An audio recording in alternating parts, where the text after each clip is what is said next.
پاکستان اور پاکستان سے باہر بسنے والے تمام دوست احباب کو، چھوٹوں بڑوں کو السلام علیکم۔ آج بیجنگ میں یعنی جمعرات کے روز چینی وزیر خارجہ وانگ یی نے ایک بڑی دھواں پریس کانفرنس کی، اور اس پریس کانفرنس سے کچھ ایسا لگا کہ چین کی حکومت نے بھی بالآخر خود کو اسرٹ کرنا شروع کر دیا ہے بین الاقوامی معاملات میں، اور جو سول سپر پاور ہے یعنی امریکہ، اس کو ایک لحاظ سے اس کے جو یک طرفہ اس کے اقدامات ہیں، یک طرفہ پوزیشن ہے، اس کو چیلنج کرنا شروع کیا ہے۔ اس پریس کانفرنس کے دوران 3-4 بڑے اہم سوالات چینی وزیر خارجہ وانگ یی نے اٹھائے۔ انہوں نے یہ کہا کہ اگر امریکہ کہتا کچھ ہے، کرتا کچھ ہے، تو پھر ایک سپر پاور کی کریڈیبلٹی یعنی اس کا اعتماد، اس کا اعتبار کہاں چلا گیا۔ اور ساتھ ہی انہوں نے ایک اور سوال کیا کہ جب بھی امریکہ چین کا نام سنتا ہے تو خوف میں کیوں مبتلا ہو جاتا ہے، اس پہ ہیجان کیوں طاری ہو جاتا ہے، اس کا اعتماد کہاں ہے ایک سپر پاور کے طور پہ۔ اور یہ کیسا ملک ہے کہ امریکہ کا انہوں نے ذکر کیا کہ خود وہ ترقی کرنا چاہتا ہے، لیکن دوسرے ملکوں کی، چھوٹے ملکوں کی ترقی کی راہ میں رکاوٹ بنتا ہے ایسے اقدامات کر کے جو خاص طور پہ چھوٹے ممالک کے لیے مسئلہ بن جاتے ہیں۔ تو اس لحاظ سے ایک بڑا مضبوط، بڑا اسٹرانگ ایک پیغام تھا جو کہ چینی وزیر خارجہ نے دیا اپنی پریس کانفرنس کے ذریعے۔ کچھ ایسا لگتا ہے کہ چین نے اب صدر شی جن پنگ کے جو ایک نظریہ ہے خاص طور پہ خارجہ امور کے حوالے سے، اس پہ اب کھل کے عمل درآمد شروع کر دیا ہے۔ اب اس پریس کانفرنس کے دوران وانگ یی کا ظاہر کانٹیکسٹ جو تھا وہ میں سمجھتا ہوں غزہ میں، یعنی غزہ میں جو قتل عام کیا ہے 7 اکتوبر سے شروع ہے، 30,000 سے زائد جانیں اس میں ضائع ہو چکی ہیں، لوگ شہید ہو گئے ہیں 30,000 سے زائد، اس میں اکثریت عورتوں اور بچوں کی ہے۔ اور اس میں آپ اندازہ لگائیے کہ اسرائیل کو امریکہ ہر سال کوئی $3 ارب کے برابر باقاعدہ امداد دیتا ہے، اس کے علاوہ کئی ارب ڈالر مالیت کے فنڈز اور ہتھیار 7 اکتوبر سے لے کے اب تک اسرائیل کو فراہم کیے جا چکے ہیں۔ ایسی صورتحال میں جب کہ اس نے جنوبی غزہ کو بالکل ملیا میٹ کر دیا ہے، 1/3 سے زیادہ علاقہ اب رہنے کے قابل بھی نہیں رہا، 1.5 سے 2 ملین یعنی 15 سے 20 لاکھ کے قریب فلسطینی بے گھر ہو کے کیمپوں میں بڑی مشکل حالات، ابتر حالات میں زندگی بسر کرنے پہ مجبور ہیں۔ اور اس کے ساتھ ہوا کیا، برطانیہ، جرمنی اور دوسرے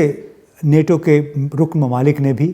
تقریباً وہی وتیرہ اختیار کیا جو امریکہ کا، یعنی ان کوالیفائڈ سپورٹ فار اسرائیل۔ اب اس میں خود امریکہ کا ایک بڑا بااثر جریدہ ہے فارن افیئرز، اس نے اپنے ایک مضمون میں یہ لکھا کہ 9/11 کے یعنی 2001 میں جو دہشت گردی کے واقعات ہوئے تھے امریکہ میں، اس کے بعد سے امریکہ نے جو روش اختیار کی، جو پالیسی اختیار کی، جس کے تحت دہشت گردوں کے تعاقب میں دوسرے ملکوں پہ حملہ جائز ہے،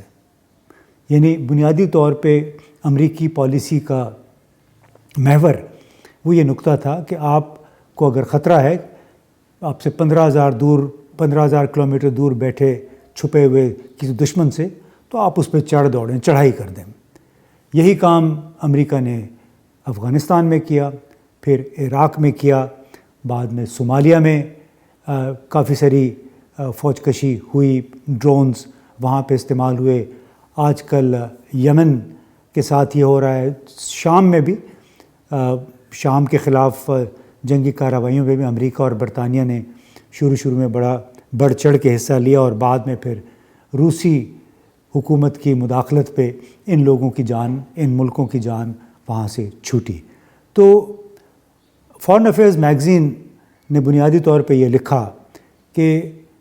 جو کچھ اسرائیل اس وقت کر رہا ہے وہ بنیادی طور پہ رہنمائی امریکی پالیسی سے حاصل کر رہا ہے، یعنی جو امریکہ نے کیا عراق، افغانستان اور دوسرے ملکوں میں، وہی کام اسرائیل فلسطینیوں کے ساتھ کر رہا ہے، اور اس کی وجہ سے وہ آئیڈیلز، وہ بڑے بڑے تصورات جو تھے رول آف لا کے، قانون کی حکمرانی کے، جمہوری حقوق کے، جو 1945 میں اقوام متحدہ کی پیدائش کے محرک بنے تھے، یعنی اقوام متحدہ جب بنی تو اس وقت یہ طے پایا تھا کہ دنیا بھر میں قانون کا بول بالا کیا جائے گا، کسی ملک پہ چڑھائی برداشت نہیں کی جائے گی، اور بنیادی طور پہ تو اس کو کہتے ہیں رول آف لا رجیم۔ تو فارن افیئرز میگزین نے یہ لکھا ہے کہ 7 اکتوبر کے بعد سے جس انداز میں فلسطین میں فلسطینیوں کے خلاف کارروائی ہوئی ہے، اس سے رول آف لا رجیم یعنی قانون کی بالادستی، حکمرانی اور جمہوری حقوق کا نظریہ دفن ہو گیا ہے۔ اسی کانٹیکس میں چینی مندوب نے اقوام متحدہ میں باقاعدہ تقریر کے دوران یہ کہا کہ اسرائیل غاصب ہے، اس نے فلسطینیوں کی زمین پہ قبضہ کیا ہوا، یہ پہلی مرتبہ تھی۔ تو جناب یہ کانٹیکس تھا کہ کس طرح دنیا بھر میں محض اسرائیل کے تحفظ کے لیے امریکہ سمیت کئی اور ممالک جو ہیں انہوں نے ایکا کیا ہوا ہے، رول آف لا، قانون کی حکمرانی کا جو نظریہ ہے وہ دفن ہو گیا ہے، اور غالباً یہی وجہ ہے کہ اب چینی سفارتکاری بھی آپ کو بڑی متحرک نظر آ رہی ہے۔ میں یہ نہیں کہتا کہ چین نے اب امریکہ کو آنکھیں دکھانی شروع کر دی ہیں، لیکن انہوں نے ضرور اب کویسچن کرنا شروع کر دیا ہے کہ امریکہ نے دنیا بھر کے لیے جو قوانین و ضوابط، جو معیارات مقرر کر رکھے ہیں، خود اس کے اوپر ان کا اطلاق ہوتا ہے یا نہیں۔ اسی وجہ سے ایسا لگ رہا ہے کہ چینی صدر شی جن پنگ نے پچھلے سال دسمبر میں اپنا ایک نظریہ پیش کیا۔ انہوں نے کہا کہ دنیا بھر میں ہمیں ایک مشترکہ مستقبل، مشترکہ بنی نوع انسان کے تحفظ کے لیے مشترکہ کوششیں کرنی چاہیے، اور اس کو اب بڑی شد و مت کے ساتھ پروموٹ کرنے کی کوشش کی جا رہی ہے۔ تو دوستو یہی جو کانٹیکسٹ ہے دنیا بھر میں اس وقت حالات جو بنے ہوئے ہیں، یہ ایک طرف یوکرین ہے، پھر فلسطین کا مسئلہ پیدا ہو گیا، اور وہاں پہ جس انداز میں امریکہ اور اس کے اتحادیوں نے ایک مخصوص پالیسی اختیار کی جس کا بنیادی طور پہ رول آف لا یا بنیادی انسانی حقوق اور اقوام متحدہ کے چارٹر کے ساتھ کوئی تعلق نہیں ہے، بلکہ یہ ہے کہ جی میں نہ مانوں اور جو میں کہتا ہوں، جو ہم کہتے ہیں وہ ٹھیک ہے، وہ ایک روش دیکھنے میں نظر آئی۔ اسی کانٹیکس میں چینی صدر شی جن پنگ نے گزشتہ سال دسمبر میں ایک تصور پیش کیا کہ ہمیں انسانیت کے ایک مشترکہ مستقبل کے لیے کام کرنا چاہیے۔ اس سے پہلے انہوں نے گلوبل انیشیٹو آن سیکیورٹی پیش کیا تھا، پھر اس کے بعد انہوں نے گلوبل انیشیٹو آن ڈیولپمنٹ پیش کیا تھا، اور اس کے ساتھ ہی گلوبل انیشیٹو آن سویلائزیشن۔ اب پھر جو دسمبر میں انہوں نے بات کی مشترکہ مستقبل کی، اس کا لب لباب یہ تھا کہ تمام ممالک کو ان کے سائز، رقبے، آبادی سے قطع نظر ایک جیسا ٹریٹ کرنا چاہیے، ان کے ساتھ سلوک ایک جیسا ہونا چاہیے، کسی کے خلاف جارحیت نہیں ہونی چاہیے، کسی کے خلاف کوئی امتیازی بنیادوں پہ سلوک نہیں ہونا چاہیے۔ تو جس طرح صدر شی جن پنگ کے نظریات ہیں، اسی طرح اس پہ چلتے ہوئے اس کو مزید ایک لحاظ سے اس کو کہتے ہیں کہ مزید آرٹیکولیٹ کرنے کے لیے وزیر خارجہ وانگ یی نے یہ بھی کہا کہ چین نے اندرونی معاملات میں یعنی دوسرے ملکوں کے اندرونی معاملات میں عدم مداخلت، سیاسی معاملات کو سیاسی انداز میں حل کرنے اور غیر جانبداری کا جو نظریہ، جو اپروچ اختیار کی تھی، وہ اس پہ قائم اور دائم ہے، اور اس کی خواہش ہے کہ باہمی احترام اور اعتماد کی بنیاد پہ بین الاقوامی معاملات کو آگے بڑھایا جائے۔ اس کے ساتھ وانگ یی نے کہا کہ چین امریکہ تعلقات میں کچھ بہتری آئی ہے۔ نومبر 2023 میں صدر شی جن پنگ اور جو بائیڈن یعنی امریکی صدر کے درمیان سین فرانسسکو کی ملاقات کے بعد سے کچھ بہتری ہوئی، لیکن ساتھ ہی انہوں نے یہ بھی خبردار کیا کہ چین کے بارے میں امریکی غلط فہمیاں مسلسل جاری ہیں اور واشنگٹن کے وعدے مکمل طور پہ پورے بھی نہیں ہوئے۔ وانگ یی نے کہا کہ ان تعلقات کو دونوں ملکوں کی بھلائی اور دنیا کے مستقبل، انسانیت کے مستقبل کے لیے بہت اہم ہیں، اور یہ کہ چین اور امریکہ کے درمیان غیر مفاہمانہ یا جارحانہ رویہ دنیا بھر کو خطرے سے بھی دوچار کر سکتا ہے۔ وانگ یی نے یہ بھی کہا کہ جو 3 اصول ہیں جن کی پیروی چین امریکہ کے ساتھ اپنے تعلقات میں مسلسل کر رہا ہے، یعنی باہمی احترام ایک پیشگی شرط ہے، پرامن بقائے باہمی ایک بنیادی حیثیت ہے، کیونکہ ممالک کے درمیان تنازعات کے ناقابل تصور نتائج ہوں گے، اور جیت تعاون کا مقصد ہے۔ یعنی وہ یہ کہتے ہیں کہ آپ اگر مل ملا کے مشاورت کے ساتھ، مفاہمت کے ساتھ بات کر لیں تو اس میں سب کی جیت مضمر ہوتی ہے، کوئی اس میں ہارتا نہیں ہے۔ اور چین کا بنیادی فلسفہ یہی ہے کہ ون ون کوآپریشن، یعنی ایک ایسے تعلقات استوار کریں، چاہے وہ سیاسی تعلقات ہیں، چاہے اقتصادی تعلقات ہیں، تو اس میں دونوں ملکوں کا یا جتنے بھی لوگ کسی انیشیٹو میں شامل ہیں ان سب کا بھلا ہو۔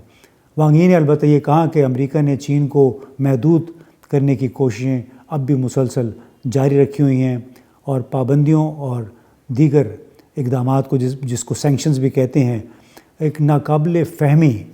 کی حیران کن سطح تک پہنچا دیا ہے۔ یعنی وہ جو کنفرنٹیشن ہے امریکہ کی طرف سے، وہ چینی وزیر خارجہ کے مطابق مسلسل بڑھ رہی ہے۔ انہوں نے، جیسے ہم نے پہلے بھی ذکر کیا، کہ امریکہ کے اعتماد پر بھی سوال اٹھایا ہے بطور ایک سپر پاور کے۔ انہوں نے یہ کہا کہ اس حوالے سے امریکہ کو اصل چیلنج اس کے اپنے آپ سے ہی ہے، کسی اور ملک سے نہیں ہے، اور اس کا تعلق ہے کہ آپ کو اپنے اوپر ایک سپر پاور کے طور پہ اعتماد ہے کہ نہیں، اور اگر آپ چین کو دبانا چاہتے ہیں تو اس کا نقصان چین کو نہیں بلکہ خود امریکہ کو ہوگا۔ یہ ایک بڑا زوردار پیغام تھا جو چینی وزیر خارجہ کی طرف سے گیا ہے امریکہ اور اس کے اتحادیوں کی طرف سے۔ انہوں نے پھر یہ بھی مثالیں دی کہ میانمار، سعودی عرب اور ایران کے درمیان جو تعلقات کی بحالی ہے، یہ چین کا مطمع نظر ہے کہ ملکوں کو قریب لایا جائے، ان کے درمیان مفاہمت کو فروغ دیا جائے، نہ کہ سیاسی بنیادوں پہ ان کے درمیان رخنے پیدا کر کے ان کو ایک دوسرے سے لڑایا جائے، ان کے درمیان فاصلے پیدا کیے جائیں۔ ثالثی کے لیے، مصالحت کے لیے چین کے نقطہ نظر کے بارے میں ایک سوال جب ان سے پوچھا گیا تو انہوں نے کہا کہ چین نے بین الاقوامی طریقوں اور اپنی حکمت عملی سے سیکھا ہے، جو اس کے اپنے تنازعات ہیں اپنے دوسرے ملکوں کے ساتھ، ان سے بھی سیکھا ہے، اور 4 بنیادی اصول ہیں جو کہ فالو کرتا ہے چین، یعنی داخلی معاملات میں عدم مداخلت، سیاسی تصفیہ جس کا ہم نے پہلے ذکر کیا، وہ ہم سیاسی معاملات کا سیاسی حل، غیر جانبداری، اور ڈبل سٹینڈرڈ، دوہرا معیار نہ رکھنے کا عزم، یعنی آپ کھلے دل کے ساتھ کینڈیڈلی تعلقات اپنے استوار کریں دوسرے ملکوں کے ساتھ۔ اور یہ لب لباب تھا چینی وزیر خارجہ کی پریس کانفرنس کا، جو کہ بنیادی طور پہ وہ پیغام ہے جو کہ صدر شی جن پنگ نے دسمبر 2023 میں اپنے خطاب کے دوران دیا پوری دنیا کو، اور ان کا پیغام یہی تھا کہ دنیا بھر میں اس وقت جتنی کانفلکٹ پھیلی ہوئی ہے، جتنے تنازعات ہیں، ان کے حل کا واحد راستہ یہی ہے کہ انصاف کے تقاضوں کو سامنے رکھتے ہوئے باہمی احترام کی بنیاد پہ تمام تنازعات کو حل کرنے کی کوشش کی جائے، تاکہ دنیا کو مزید کانفلکٹ سے، کنفرنٹیشن سے، مہا زارائی سے بچایا جا سکے۔ بہت بہت شکریہ۔